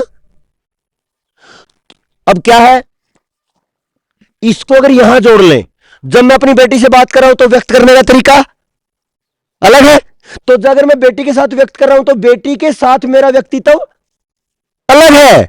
जब मैं मां से बात कर रहा हूं तो मैं अलग तरीके से व्यक्त कर रहा हूं, तो मां से बात करते हुए मेरा व्यक्तित्व अलग है, पत्नी के साथ बात करते हुए अलग है। यानी मेरा व्यवहार मेरा व्यक्तित्व को दर्शाता है, और इसी के विकास की बात है। समझ आ रहा है कुछ? आपके काम का है कि नहीं? पक्का? अभी शुरू होगा मामला, बोलेंगे मतलब खत्म करने की बात कर रहे और ये कह रहे शुरू होगा मामला। हाँ जी, हाँ, मतलब एक अलग पक्ष में ले गए मुखौटे को कि आज लोग गंदे हैं, कहते कुछ है, दिखावा अच्छा करते हैं, बोलते गंदा है, चेहरा गंद, मतलब अंदर गलत भरा पड़ा है, बाहर अच्छा है, बाहर बुरा है, अंदर अच्छा है, ऐसा करके। ये अलग दृष्टि से देखने की बात है, चलो अपना अपना विचार है। हाँ, अब जैसे इसमें है, मुझे अगर व्यक्त करना है तो क्या व्यक्त करना है? मैं समाज में जाऊंगा, क्या बताऊंगा? अरे नपुंसकता आ गई, अरे बांझपन आ गया, अरे मर गए, ये बता दिया। ये बात तो हर किसी को पता है, यहां जितने बैठे हैं, नहीं पता क्या? तो फिर मैं क्या नया लेके आया? मेरे पास तो कुछ नया है नहीं। अरे सबको पता है, सारा देश मर रहा है, जहर खा रहे हैं, पशु खत्म हो गया, गाय खत्म हो गई, खेती खत्म हो गई, स्वास्थ्य खत्म हो गया, प्रकृति खत्म हो गई, प्रकृति नाश की तरफ है, सबको पता है। मैं क्या नया लेके आया? तो मुझे व्यक्त करना है केवल समस्या नहीं, साथ में समाधान। अगर आपने समस्या के साथ समाधान दिया तो आप व्यक्त करोगे तो आपको सुना जाएगा। और अगर केवल समस्या का रोना रोते हैं, आपको कोई नहीं सुनेगा, 2 दिन में बोलते अरे पागल है तू जा। अगर आपने समाधान दिया है किसी चीज का, तो आपके साथ चिपक जाएंगे। कैसे? 20 डॉक्टरों के पास धक्के खाओ, इलाज ना मिले, किसी एक वैद्य जी के पास चले जाओ, नाड़ी देखते ही भाई तूने तो बहुत गलत कर रखा है, इतना नशा कर रखा, बीड़ी पी के। बोला अरे तेरे वैद्य जी कमाल कर दिया आपने, तो आपको बताया ही नहीं, बिना बताए ही आपने नाड़ी देख के बता दिया कि मैंने नशा किया है। तो इसका इलाज, बोले ये कर ले, 1 महीने में आराम होता है। तो किसका भक्त बन जाएगा? क्यों? क्योंकि उसने केवल समस्या का रोने नहीं रोया, समाधान दिया है। कहां व्यक्त करना? जहां समस्या है, जहां मान के चलो कि जहां समस्या नहीं है। अब एक व्यक्ति है जिसके पास कई हजार करोड़ की संपत्ति है, उसके पास जाके बोलो अरे भाई किसान मर गया, नाश हो गया। बोलो भाई मेरा क्या है, फिर मैं तो मौज कर रहा हूं, तू जाना, ये मेरी समस्या थोड़ा है। जिसकी समस्या उसको बता देना। तो कहां बात करनी? जो समस्या में है, जिससे जुड़ी हुई वो कहानी है, उससे बात करनी है। अब तीसरा, कितना और किसको। किसको तो यह आ गया कि जो समस्या में है, कितना व्यक्त करना यह उसकी योग्यता के ऊपर है। अब इतना दे दिया कि वो पागल हो गया, हैंग हो गया, तो नहीं। अच्छा एक बात और, किसको व्यक्त करना है तो ठीक है, किसको व्यक्त नहीं करना यह भी तो बात है। सबसे मुख्य बात तो यह कि किसको व्यक्त नहीं करना। सबसे पहले किसी भी ऐसे मूर्ख को व्यक्त नहीं करना जो हठी है। बोला भाई तू कुछ भी बोल, मैं तेरी मानता ही नहीं। क्या अपनी ऊर्जा समय पैसा लगाओगे उसके ऊपर? तो उसको कभी नहीं समझाना। एक है दुराग्रही, मेरे को देखते अरे सुनील आ गया, अरे ये तो फालतू है, फालतू की बात करेगा। मतलब मैं अच्छी बात भी लेके आया हुआ तो भी सोच लेगा ये बुरी बात करेगा, तो उससे हाथ जोड़ लो, भाई मैं तेरे को बताने नहीं आया। पूर्वाग्रही को कभी मत समझाओ, दुराग्रही को।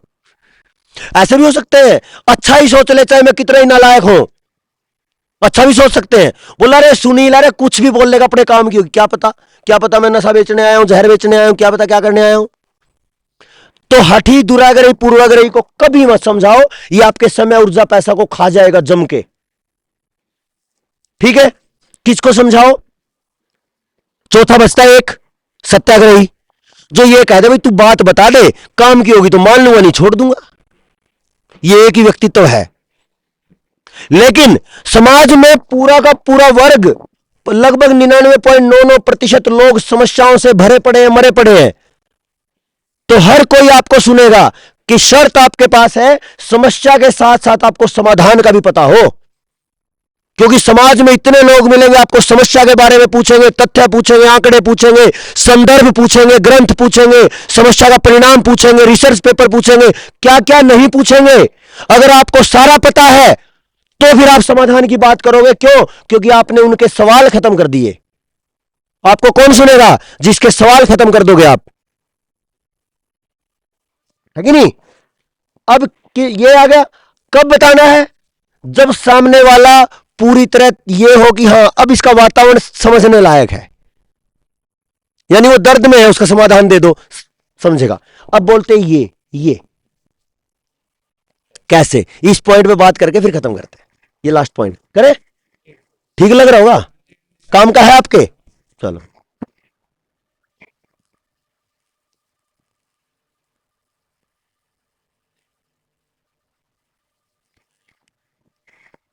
मैं कुछ ड्रॉ करूंगा, देखते जाना।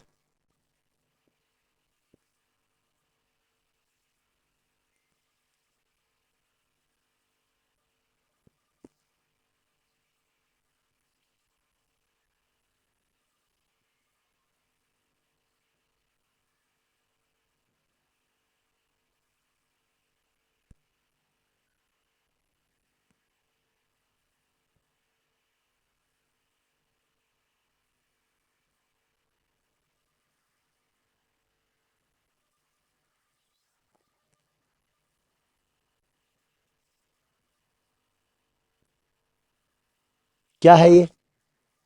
गाड़ी है।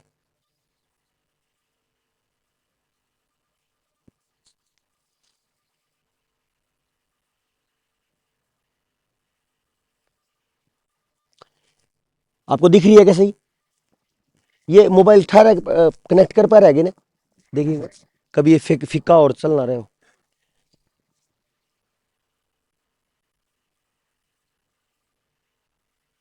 वो दूसरा मार्कर और था, देखना कहाँ गया वो, किसी के पास था, मेरे पास था।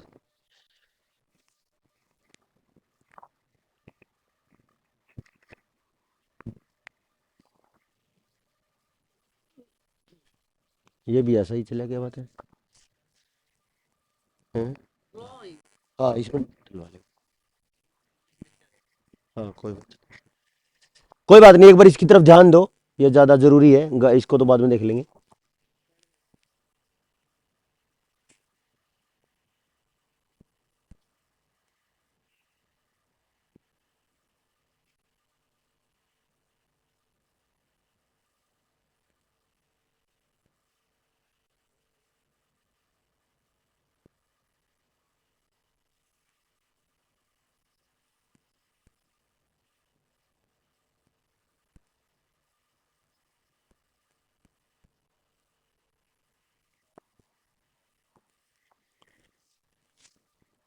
ये गाड़ी है 250 की स्पीड से दौड़ रही है और इसका बोनट खुल गया, और कोई आप में से एक यहां खड़ा है, इसने देख लिया कि खुला बोनट है भाई ये तो।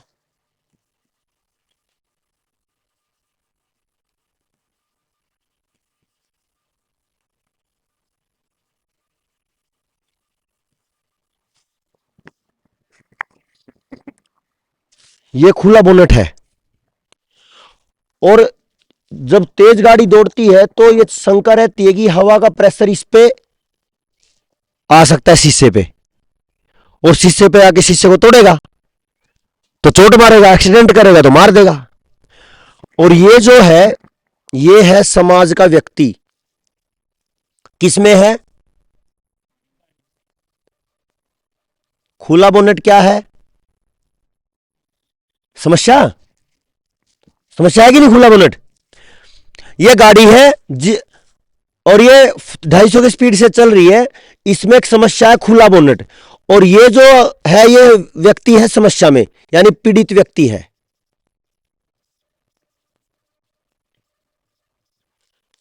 अच्छा, ये जागरूक है, तो जागरूक मतलब इसको बचाएगा या नहीं बचाएगा? का बचाना है, कैसे बचाएगा बताइए? ये इसको बचाना है, इसको कैसे बचाएगा? यहीं से अपनी जिंदगी बदल जाएगी आज, देखते हैं।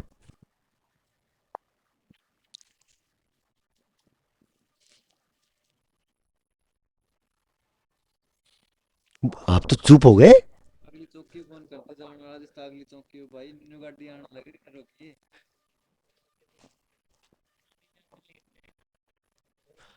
ये बढ़िया, देखना देखना, मैं बताता हूं आपको। पहला पॉइंट, चौकी में फोन कर लो, ठीक है जी, चौकी में फोन हो गया। दूसरा, सामने लेट जाओ, बोलते जाओ भाई, समय नहीं अपने पास। तीसरा है चिल्लाओगे सुनेगा नहीं। भाई, मैंने नहीं पता क्या, मेरे तो बता दे जाओगे, मैं लिखता रहूंगा। लेके भागो, लेके भागो। है जी, इस व्यक्ति को पता ही नहीं कि बोनेट, इसको यहां बैठे व्यक्ति को बोनेट कैसे दिखेगा?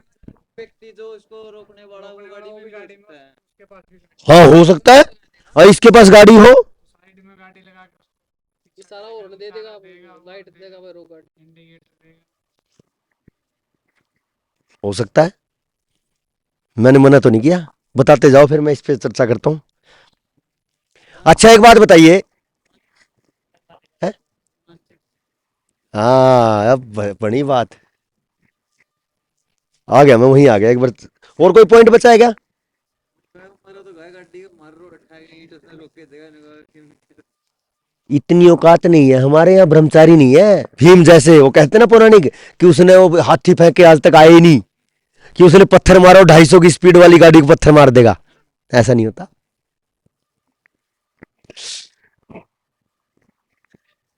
देखिए मैं इसलिए ये कह रहा हूं, ये जो पॉइंट है ना, ये हमारी चिंतन की दिशा बदल देगा, यानी चिंतन की दिशा तय कर देगा। फिर देखना बहुत लाजवाब काम होगा।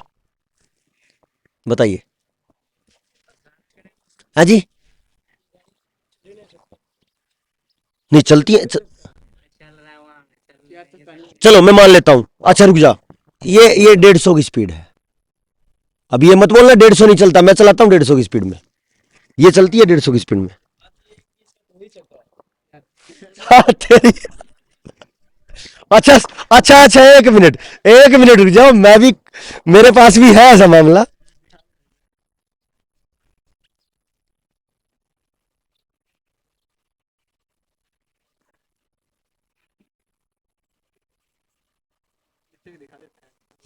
अरे रुक जा, नीचे के भी तभी दिखेंगे ना।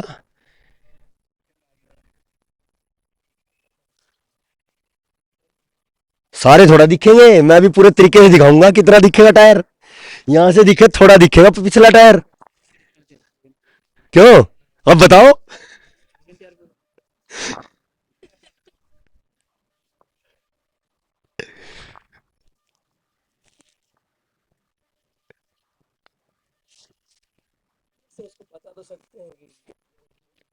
चलो इस पे चर्चा करते, बहुत अच्छा।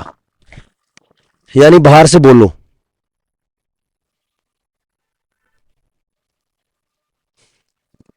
ठीक है, देखो क्या है, ये व्यक्ति सामने खड़ा है, अगर ये दूर से गाड़ी आ रही है तो खुला बोनट इसको दिखेगा नहीं।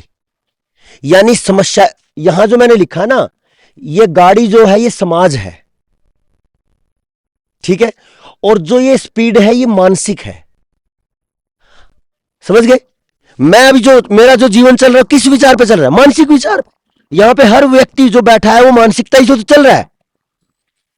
हम क्यों नहीं बदलते, क्योंकि हमारी मानसिकता एक जगह पे सेट है। यानी मेरी गाड़ी की जो स्पीड है 250 पे सेट है, मैं नहीं बदलता, गाड़ी की स्पीड नहीं बदलती। तो इसलिए मैंने वो मानसिक गति लिखी है, क्योंकि वो समाज है गाड़ी। उदाहरण के तौर पे हमने गाड़ी ले लिया, समाज में किसान है, ये जैसे ये है, ये किसान है, अब ये जहर डाल रहा है, मैं यहां जागरूक व्यक्ति खड़ा हूं, मैं बता रहा हूं कि तेरा बोनेट खुला है, नहीं मान रहा। क्यों, क्योंकि इसकी स्पीड 250 की 150 किलोमीटर प्रति घंटा की है और मैं यहां खड़ा हूं। तो 150 की गति में जब गाड़ी चलती है, हवा की आवाज इतनी ज्यादा होती है कि बराबर से आवाजें नहीं आती। कई बार तो हॉर्न भी सुनाई नहीं देता बराबर से। क्यों, तो क्या करना पड़ेगा, यहां बात, सामने लेट जाओ, मरवा, ये तो खुद तो मरेगा, इसको और मार दो। अच्छा चौंकी, हो सकता है चौंकी 10 किलोमीटर हो, वो तो तब तक तो टपक लेगा। तो ये हो सकता है कि चौंकी पास में हो। अब मान के चलो फोन उठाओ और कम से कम 30-40 सेकंड 1 मिनट तो लगती है डायल करने में, इतना चौकी क्रॉस। और अगर दूर है तो वो मर जाएगा। तो यह इम्बैलेंस सा है, बोलने से आवाज नहीं आएगी। टायर फट जाएगा। तो ये पता क्या है, ये समस्या छोटी थी, ये बड़ी बना दी हमने। अब तो क्या पता हो थोड़ी दूर जाके बोनेट लगता, जल्दी मार दो हम उसको। और ये कब फेंकेंगे कील, जब समस्या का पता रहेगा तभी तो कीला फेंकेंगे। और दिखेगा कब, इतनी अगर 100 मीटर पे गाड़ी है उसका बोनेट खुला हुआ दिखता नहीं है, यहां आ जाएगी ना जितनी देर ये दूर गाड़ी खड़ी है, यहां से इतनी देर में साफ है कि नहीं। यह स्थिति में क्या करना पड़ेगा, ये जो व्यक्ति है इसको ये तो इंतजार करना पड़ेगा ही, क्योंकि इसके पास ऐसी कोई व्यवस्था नहीं कि इसको कर दे।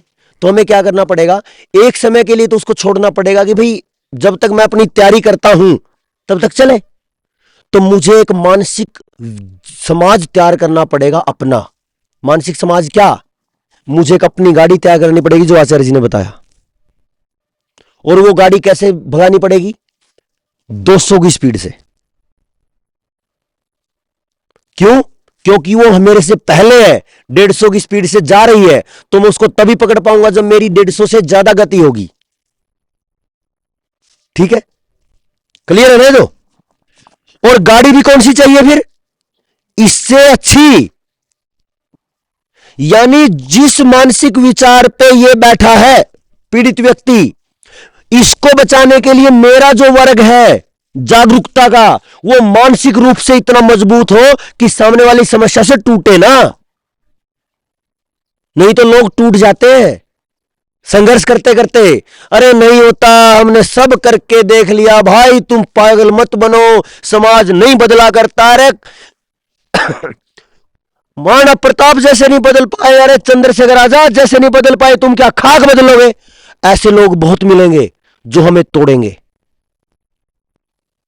उससे पहले मेरा घर तोड़ेगा, क्योंकि समाज का काम करते हुए पैसा कमाया नहीं जाता। पैसा नहीं कमाते तो गृहस्थ खराब हो जाता है, गृहस्थ खराब हो जाता है, माँ बापू टूट जाते हैं। और जब 10 साल पीछे मुड़ के देखते हो, तेरे की ना देश बदला और ये गंजा हो गया गया। मेरे बाल थे 1.5 किलो, अब देखो पाइया भी नहीं बचे। क्यों? चिंतन चलता है अतिवाद में और व्यवहारिक बदलाव होता ही नहीं। टाइम से पहले बुढ़ापा आ जाता है, सफेद होने लगते हैं सब। ये नहीं टूटना हमारे युवाओं को। क्या करना है? हमें ये पता करना है कि मैं जिससे व्यक्त करूं, जहां व्यक्त करूं वहां परिणाम आए। और परिणाम कब आएगा? जब मैं पीड़ित व्यक्ति की मानसिक दशा को यहां खड़ा होकर समझूंगा।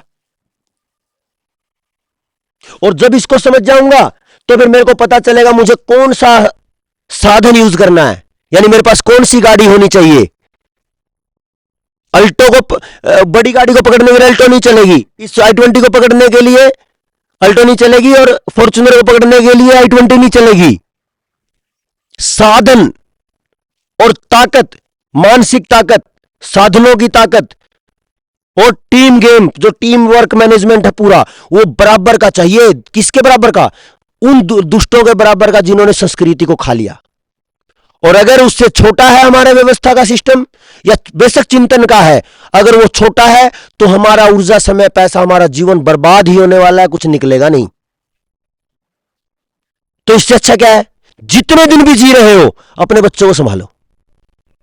या तो काम करो लक्ष्य निर्धारित करके, नहीं तो अपने घर घर को संभालो, बहुत अच्छा। कम से कम अवसाद में जाके पागल तो ना हो जाए। अब यहां ये व्यक्ति है, इस व्यक्ति को के जगह पे मैंने 30 वर्ग बैठाए, किसान वर्ग, इसकी जगह पे बैठाया, फिर इसकी मानसिक चिंतन को यहां बैठ के समझा और उसका समाधान दे दिया। अब मैं कर रहा हूं 15 साल से, बहुत बढ़िया। पहली बार पूरी पैदावार, बिना जहर, बिना बाजार, हो गया ना समाधान। पहली बार पूरी पैदावार यानी केमिकल के बराबर की पैदावार आ गई, तो सामने वाले को यह दिक्कत नहीं है कि घाटा आ जाएगा। बिना जहर यानी जहर नहीं पड़ा, बिना बाजार, खर्चा खत्म। तो किसान पूरी तरह स्वावलंबी। मजदूर की बात आई तो मजदूरी पे पूरा ध्यान से। समाज को तोड़ने के लिए कितने षड्यंत्र चलते हैं, उनका गहरा अध्ययन। आर्य समाज को तोड़ने के लिए अभी इस समय 20 षड्यंत्र तो मैं गिनवा सकता हूं सीधे सीधे तौर पे। एक षड्यंत्र चलता है, एक समाज बना रखा है इन दुष्टों ने, उसका नाम है तर्कशील सोसाइटी। वो कहते हैं कि अरे यार ये समाजी पागल है, हवन हवन करते हैं, प्रदूषण करते हैं। एक दिन मेरे को फंस गया एक बस में, उसने मेरी ये शिखा देखी और ये जब भी देख लिया, बोला यार ये समाजी भी पागल होते हैं, हवन करके प्रदूषित करते हैं। मैं बोला भाई तू बड़ा अच्छा आदमी लगा मेरे को, तू एक काम करना, मेरे को बताना, आज घर जाएगा, आग जलाना और उसमें घी और सामग्री डालना और उस धुएं के अंदर अपना मुंह दे देना, जो वो वातावरण बनेगा, और उसको लिखना आपको कैसा लगा। फिर उसी आग में एक रबड़ का टायर लाना और उस आग में डाल के फिर उस धुएं को सूंघना और फिर मुझे आके बताना। पता चल जाएगा। अब मेरी तरफ देखता है ऐसे, मैं बोला बस इतना ही तर्कशील था तू, आगे बोले। मिर्च डाल के देख ले, चलो टायर तो उसको खत्म ही कर देगा, मिर्च तो थोड़ा उसको बताने लायक छोड़ देगा मेरे पास, है कि नहीं? है तेरे की ये तर्कशीलता। एक है आर्य द्रविडन थ्योरी, एक है आर्य नाइजल थ्योरी। बोलता है कि ऐसे आर्य समाजी, पता कौन सा होता है? आर्य कौन होता है? जिसका नाक पन्ना होता है, तीखा होता है, लंबी नाक वाला आर्य होता है, बाकी कोई नहीं होता। अब नाक का और आर्य से क्या लेना देना? और इस पर पीएचडी हो रही है हर साल सैकड़ों, पता है आपको? डॉक्टरेट होते हैं आर्यनाइजल थ्योरी पे। एक है ये रामपाल दुष्ट महाराज, ये क्या करता है? ये किसको, मूर्ख को कुछ नहीं पता, और कहीं से सत्यार्थ प्रकाश को बोलता है ये देखो झूठा रथ प्रकाश। उसको हिंदी नहीं पढ़नी आती और वो सत्यार्थ प्रकाश के पे बैठा है। उसके पास कितनी बड़ी फंडिंग आती है हमें पता ही नहीं, कहीं 1000 करोड़ की फंडिंग आती है कहीं और से। एक वो जग्गी वासुदेव बोलते हैं जिसको, वो कहता है विवाह करके क्या करना, सिंगल पेरेंट बनिए, एक माता पिता, शादी मत करिए, बच्चा कोई गोद लीजिए पालिए। एक है महाराज रवि और शंकर करके, पूरा नाम नहीं बताऊंगा मैं आपको, वो कहता है युवाओं आओ मंच पे, लड़कों को खड़ा कर देगा, तुम इधर से आओ, लड़कियों को खड़ा कर देगा, और सब लड़कियों को लड़कों के कपड़े पहनाता है, लड़कों को लड़कियों के कपड़े पहनाता है, और बोलता है भूल जाओ कि तुम लड़का हो, तुम भूल जाओ कि तुम लड़की हो, एक होने का भाव पैदा करो। अरे तेरा नाश हो जाए। अगर एक लड़के के अंदर से लड़का होने का भाव खत्म हो जाएगा, बाप बन पाएगा वो? एक लड़की के अंदर से लड़की होने का भाव खत्म हो जाएगा, मां बन पाएगी? पूरा सुपड़ा साफ। और ऐसे ऐसे मैं कितने गिनवा सकता हूं। एक ये जो शूद्र थ्योरी चल रही है, जय भीम वाली, बॉम्ब सेव, जय भीम, भीम आर्मी और पता नहीं क्या क्या, केवल इनका एक ही सेंटर है, एक ही केंद्र है, जो सच में वैदिक सिद्धांत है उन पे चोट मारते रहना, लोगों को बेवकूफ बनाते जाना, और इसके अलावा कुछ नहीं। फिल्में यही कर रही हैं, नाटक यही कर रहे हैं, संगीत यही कर रहा है, भोजन यही कर रहा है, जो मैंने वो बताई सारी। तो हमें क्या करना है? ये समाज है मेरा, इस समाज में यहां अलग अलग व्यक्ति बैठे होते हैं, कभी किसान बैठता है, कभी मजदूर बैठता है कि नहीं, कभी एक पुलिस वाला बैठता है, कभी एक बेरोजगार युवा बैठता है, कभी जींस पहनने वाले बच्चे बैठते हैं, तो कभी अनपढ़ लोग बैठते हैं, कभी बुजुर्ग बैठते हैं, तो कभी लड़कियां बैठती हैं, तो कभी लड़के बैठते हैं, कभी बच्चे बैठते हैं। नहीं, समाज का हर वर्ग बैठता है इस समस्या में, सबकी समस्या अलग अलग है। तो जब यहां निष्पक्ष होकर आप इनको देखोगे, इनकी मानसिकता को पढ़ोगे, और अगर इसकी मानसिकता को पढ़ पाए तो आप इस गति को समझ पाओगे, और इस गति को समझ के फिर हमें यह समझना है कि इसका बोनट खुला है तो मेरे को कौन सी गाड़ी तय करनी है। तो यह मानसिक गति जो है 150 की, हर व्यक्ति के हिसाब से मुझे अपनी मानसिक गति 200 की करनी है, तो हम उस व्यक्ति को बना पाएंगे अपना, तो नहीं तो बात नहीं बनेगी। मेरे साथ ऐसा नहीं होता कि मान लो मैं किसी के पास बात करूं और वो मतलब ना सहमत हो, क्योंकि मैं उसकी मानसिकता से पे बात करता हूं। उससे क्या होता है, वो जो साथी है, सामने वाला व्यक्ति है, वो मेरा ही तो है, समाज का, तो मैं उसकी समस्या समझता हूं।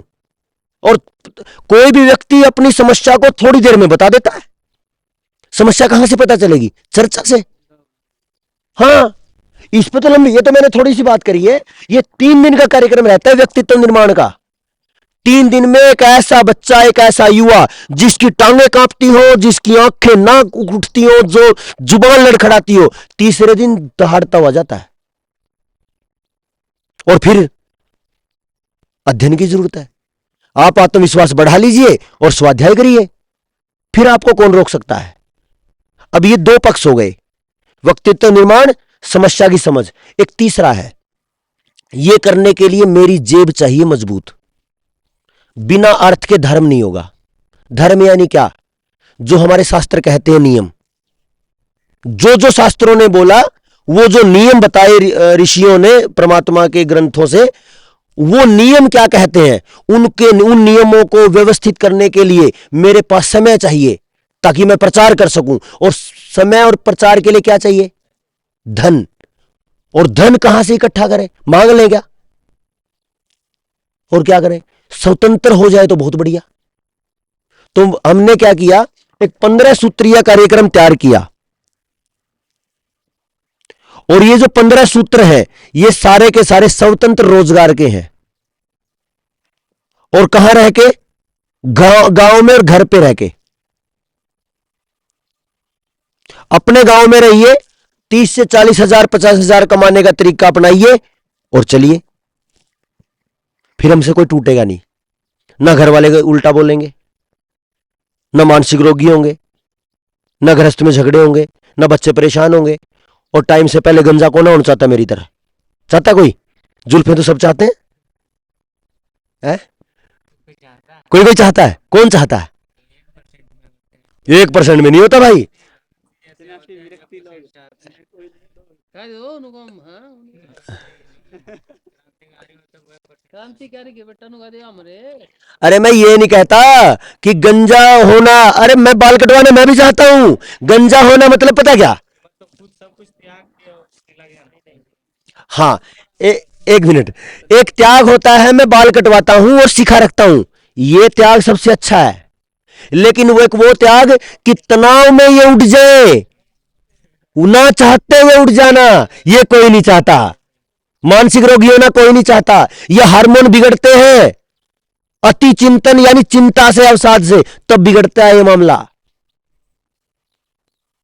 हमें लगता है कि यार है कोई दिक्कत नहीं, नहीं भाई, ये बहुत सूक्ष्म है, इसको समझना पड़ेगा। और तभी मिशनरी बन सकते हैं, नहीं तो केवल बातें बातें रह जाएंगी। हमारी आंखों के सामने हमारे बच्चे तिल तिल करके मर रहे हैं। मतलब नपुंसक हो जाना मरना ही तो है। जब आगे पीढ़ी नहीं है तो मरी तो गए।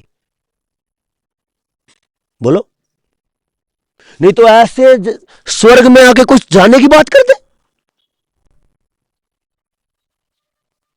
यहां कितनी बड़ी समस्या रही होगी जो स्वर्ग में आके भी वापस जाता हो। ये है ना, ये खतरनाक स्थिति में है मानसिकता, तो भी लौट जाते हैं यहां से। फोन में बिजी है।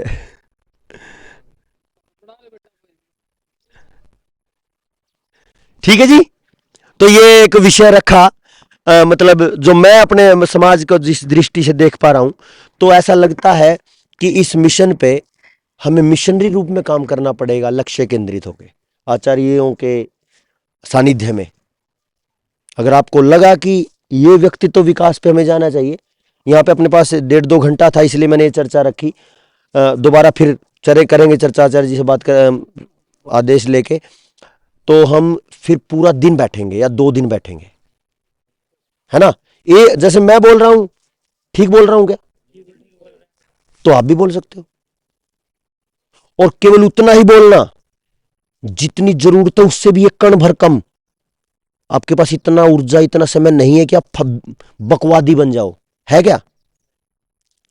बहुत सारा किताबों को पढ़ के और मैं उन्हीं को मतलब बकने लग जाऊं, वो कोई समझदारी नहीं है। आप एक पुस्तक पढ़िए, उसी को समझिए और उतना ही बोलिए, वो ज्यादा काम का है। ना कि 20 ग्रंथ पढ़ के और अब सारी सब कुछ बोल दो, सामने वाले कुछ पल्ले ही ना पड़े, वो बेकार है। आचार्य बलदेव जी कहते हैं, खाया कितना ये महत्व का नहीं है, पचाया कितना ये महत्व का है। आपने पढ़ा कितना ये महत्व का नहीं है, आपने पढ़ के आचरण में कितना लाया ये महत्व का है। तो इसलिए बकवादी बनते ही लोग ठप्पा लगाएंगे, अरे पागल है। नहीं बनना बकवादी, वादी बनिए, तर्कवादी बनिए, तर्कशील बनिए, है ना?